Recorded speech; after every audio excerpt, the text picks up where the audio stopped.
Pakistan engineer Parvez Ahmad आरई अगुए machine वडे वज़ीर सिंध ऐं सदर आल पाकिस्तान आरई एसोसिएशन अब्दुल हमीद ऐवान सदर ऐवान एसोसिएशन शफी मोहम्मद लाशारी साबका नेशनल बैंक ऑफ पाकिस्तान जो सदर यासिर हुसैन लाशारी मंजूर अली लाशारी कंबर अली लाशारी जफर अली मला in charge IT Ashiq Soomro engineer Ghulam Yasin Lashari Ghulam Yasin Noonari Irfan Ali Lashari सदर Karachi division Ghaus Mir Zain Ali Lashari Bahadur Ali Khaki advocate Sarfaraz Detho inspector Mohammad Nawaz Lashari ऐं ॿियनि मौज़िज़ शिरकत कई।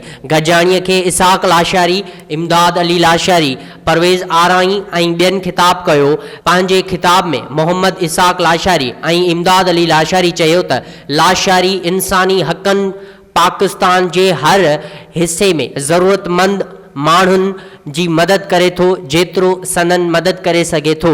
असीं उहो कमु जारी रखंदासीं ऐं हिन समाजी कम खे पंहिंजो फ़र्ज़ सम्झंदासीं। मज़ीद तइलीम ते ज़ोर भरींदे हुन चयो त तइलीम जी ज़ीनत सां हू पंहिंजे पुट ऐं धीअरुनि जो बहितर मुस्तक़बिल हासिल करणु ऐं उन्हनि जे ज़िंदगीअ में हिकु मक़ाम हासिल करणु चाहे थो जेको न रुॻो सनन वालिदेन जो सिर आहे।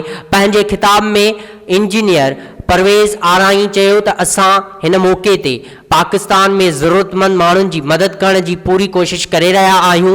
मोहम्मद इसाक लाशारी ओभर ऐं ओलह ज़िलनि जी 4 नओं मुंतख़िब सदरनि ऐं जनरल सेक्रेटरीज़ रजब अली लाशारी अब्दुल सत्तार लाशारी इम्तियाज़ अली लाशारी ऐं ज़मीर हुसैन लाशारी खे आइनी लियारी इंसानी हक़नि जे आइन मौजूद हलफ़ संभालियो। इफ़्तिताह कराचीअ जे GM कांटा नूर खान ॻोठ में रिबन कटण वारी इफ़्तिताही तक़रीब जो इफ़्तिताह कयो।